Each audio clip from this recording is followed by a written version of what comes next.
আসসালামু আলাইকুম স্যার, আপনার কাছে আমার একটা কথা আসলো। আরে কেলটু যে, এতদিন পরে ছুটি কাটে তোমার আসার সময় হলো।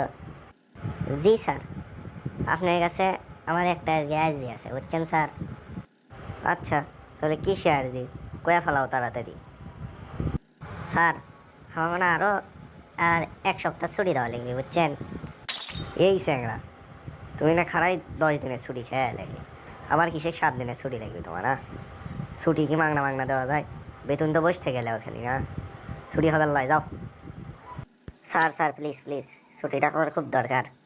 এইবারে ছুটি পেলে স্যার বিয়ে করবো স্যার, ছুটিটা খুবই দরকার আমার স্যার। এই স্যাংরা, তুমি বিয়ে করবে মানে 10 দিনের ছুটির তাহলে কি করলে? স্যার আপনি কি আমাকে পাগলা মনে করছেন যে বিয়ে করে আমার 10টা দিন ছুটি আমি নষ্ট করবো?